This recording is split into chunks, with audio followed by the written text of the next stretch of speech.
Fala galera, tudo bem com vocês? Bem-vindo a mais um vídeo no canal do Marcelo e hoje nós vamos falar sobre corrupção. Corrupção é o ato ou efeito de subornar uma pessoa por uma causa própria ou alheia, geralmente com oferecimento de dinheiro, suborno. E aí, quando nós falamos de corrupção, eu aposto que o que vem na sua mente provavelmente é o mensalão. Era 2005.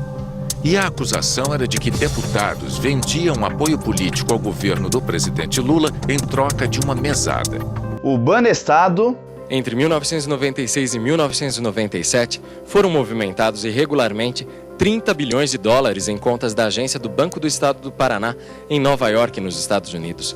Em 2001, a Polícia Federal descobriu o esquema.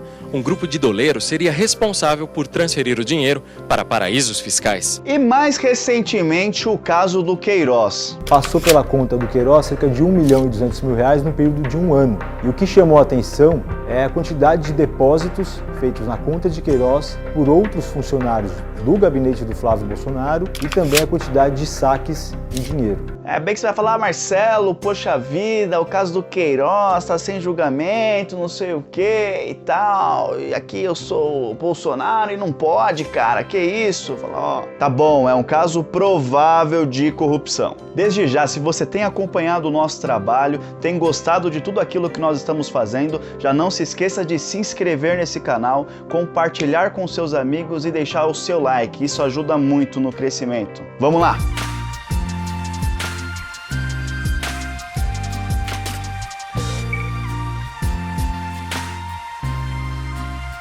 Antes disso, vamos abordar primeiro algum caso que nós tivemos de corrupção na Bíblia. E um caso que muito provavelmente todos nós conhecemos é o caso de Ananias e Safira, lá em Atos, no capítulo 5, a partir do versículo 1. O que estava acontecendo historicamente naquele lugar? As pessoas, apegados com a causa, começaram a vender as suas propriedades e fazia diversas doações de propriedades para os apóstolos. Não havia ninguém entre os cristãos passando necessidade, porque os apóstolos repartiam os valores a cada um conforme a sua necessidade. E as pessoas estavam tendo esse costume de vender as suas propriedades e doar, fazer oferta justamente para poder ajudar as pessoas mais necessitadas. Ananias, junto com a sua esposa Safira, venderam uma de suas terras.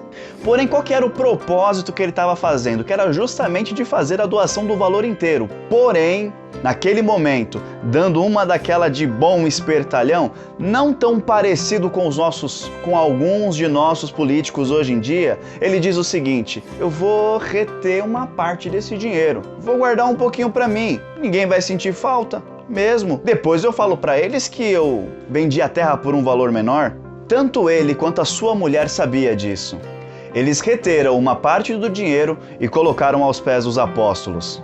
Pedro, naquele momento da oferta, diz para Ananias: como você permitiu que Satanás enchesse o teu coração para mentir contra o Espírito Santo e guardar indevidamente uma parte do valor arrecadado com a venda dessa propriedade? Ananias, essa propriedade não pertencia a você? E depois de vendida, ela não estava sob o seu poder? O que levou a pensar em fazer uma coisa tão absurda como essa? Saiba de uma coisa, Ananias, você não mentiu para homens, você mentiu para o próprio Deus. Uma pausa muito importante aqui. Ananias poderia ter muito bem falado o seguinte: não vou vender a minha terra inteira, eu tenho o meu lucro, eu preciso do meu dinheiro, então eu vou dar só uma parte do que eu arrecadar com ela para vocês, para a obra de Deus. O problema foi que nesse momento Ananias deixou mentir em seu coração. Ele falou: eu vou dar todo o dinheiro, porém lhe reteu uma parte desse dinheiro para si. E ouvindo isso, a Bíblia apenas relata que Ananias cai e morre. E um grande temor se apoderou em todas as pessoas que começaram a ouvir essa história, começaram a saber o que tinha acontecido. Após aproximadamente 3 horas, Safira, sua mulher, chega próxima dos apóstolos. Pedro pergunta: Safira, esse foi o preço que foi pago pela propriedade? Safira, sabendo de todo o esquema: sim, apóstolo. E Pedro novamente fala: por que vocês deixaram o diabo tentar o coração de vocês a mentir contra o Espírito Santo? Para que fazer um acordo desse tipo? Não precisava. Dá uma olhada junto à porta lá. Aquelas são as pessoas que levaram o seu marido morto para ser enterrado. E eles levarão você também. Naquele mesmo instante, Safira cai aos pés de Pedro, morre. Os moços entrando, encontrando-a morta, levaram ela e a sepultaram do lado do seu marido. E um grande temor se apoderou de toda a igreja e de todos aqueles que souberam desse acontecido. No caso de Ananias e Safira é um caso muito particular. Eles não precisariam ter feito todo esse propósito de entregar as terras inteiras para os apóstolos e etc. Eles deveriam ter feito aquilo de coração. O problema de Ananias e Safira foi a mentira, foi a corrupção. Eles pegaram tudo aquilo que era para Deus, que eles falaram que fariam para o Senhor Jesus e desvirtuaram uma parte para colocar nos próprios bolsos. Então a corrupção foi a causa da morte dessas duas pessoas. É muito importante nós entendermos que essa questão de corrupção, ela não está centralizada somente no campo político, dos altos, poderosos, fortificados políticos que nós colocamos no poder. Ela está dentro da natureza pecaminosa de cada um de nós. Em Isaías capítulo 33, no versículo 15 e 16, o profeta, dizendo quase um poema espetacular, começa a refletir sobre quem morará nos altos céus, quem habitará nas alturas, qual que é o tipo de ser humano que vai para o céu. Aquele que anda corretamente e fala o que é reto, que recusa o lucro injusto, cuja mão não aceita suborno. É esse o homem que habitará nas alturas. Então entendam qual que é a seriedade da nossa parte de nos mantermos íntegros e retos numa sociedade onde a corrupção ela é muito normal. A corrupção ela é mais próxima do que você pensa. Ela está mais próxima da gente do que parece. Ah não? Vamos lá, deixa eu te fazer uma pergunta. Você como empresário já rejeitou dar nota fiscal para tentar diminuir um pouco as contribuições de impostos? Já tentou subornar aquele guarda para evitar uma multa? Você já utilizou o famoso gato net para pegar o sinal de TV a cabo de uma operadora? Por mais que sejam pequenos, tudo isso que a gente comentou aqui é em algum certo grau uma determinada corrupção.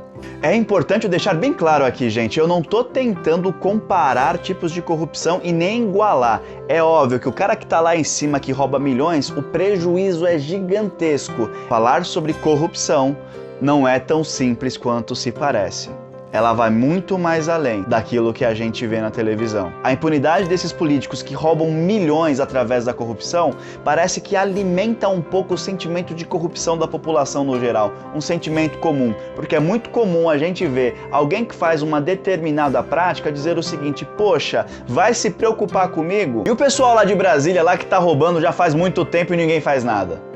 Nós estamos criando uma sociedade que começa a normalizar essas pequenas práticas de corrupção, que justamente começa a alimentar o campo político lá na ponta, porque se a base da sociedade pratica corrupção, a classe poderosa, justamente por fazer parte da cultura, também praticará. A diferença, obviamente, é o grau que é muito grande. Mas fala aí, você já presenciou alguma pequena prática de corrupção do nosso dia a dia? Alguma diferente dessas que eu falei? Comenta aqui embaixo, eu quero saber. Nenhuma das profecias de Amós contra Israel, eu vou só destacar um trecho que está lá no capítulo 5, no versículo 12. Pois eu sei quantas são suas transgressões e quão grandes são os seus pecados. Vocês oprimem o justo, vocês recebem suborno, impedem que se faça justiça com os pobres nos tribunais. Vocês são corruptos. A corrupção ela está em todo lugar. Que Deus nos ajude a não sermos corruptos em um mundo onde a corrupção virou uma regra. Porque a corrupção tira dinheiro da saúde, da educação, que seriam aplicados para o bem-estar da sociedade. E esses homens corruptos pegam esse dinheiro e colocam no bolso. Se a justiça dos homens não alcançá-los, o que nós temos que saber é que a justiça divina, ela nunca falhará. E todos, sem exceção, todos responderão pelos seus pecados. Independente da sua ideologia política, se você é um camarada mais voltado para a esquerda ou para a direita, é Lula, é Bolsonaro, tomem apenas um único cuidado, uma única sugestão que eu deixo para vocês. Não sejam torcedores. Às vezes nós temos uma falsa impressão que se nós votamos em um determinado candidato, nós temos que defendê-lo até a morte. Nós temos que colocá-lo como o justo até o fim do seu mandato, até o fim da sua vida. De maneira nenhuma. Nós temos que ser imparciais Eu sei que isso é muito difícil, eu sei que nós temos um campo de polarização política muito grande, é o camarada que ou ele é contra o PT, ou ele é a favor do PT, ou ele é contra o Bolsonaro, ou ele é a favor do Bolsonaro, independentemente do campo que você esteja. Sempre veja as notícias e sempre questione-se. Faz algum sentido para mim? A consciência é tudo. Mas sabe o que é mais interessante em toda essa história? Quando um corrupto tem um verdadeiro encontro com Jesus, ele muda a sua vida, ele muda o seu pensamento. Rapidinho aqui, quando Jesus Cristo, lá em Lucas capítulo 19, viu um homem em cima de uma árvore, olhou, falou, desce que eu vou ir para sua casa. Aquele homem era Zaqueu, um dos principais dos publicanos. E como eu falei nesse vídeo que eu estou colocando aqui em cima agora sobre arrogância, que eu comentei um pouco sobre os publicanos eram muito mal vistos na sociedade, porque muitos deles eram corruptos. Eles roubavam, cobravam impostos maiores do que deveriam. As pessoas até mesmo julgaram Jesus por causa desse encontro. Começaram a dizer uma para as outras. Esse Jesus aí, olha, aí depois fala que é santo, tá indo aí se encontrar com um pecador. Mas no final desse conto, o que mais me impressiona é a mudança de personalidade de Zaqueu. Jesus, eu vou dividir aos pobres metade da fortuna que eu tenho. E esse camarada era muito rico. E se porventura eu lesei alguém, eu vou restituir de maneira quadruplicada. Jesus é o único que pode dar jeito no homem corrupto. Se você já praticou algum tipo de corrupção, entenda que Jesus é aquele que pode transformar vidas, é aquele que nos ajuda a mudar. Jesus é o único que pode trazer uma mudança plena dentro da gente.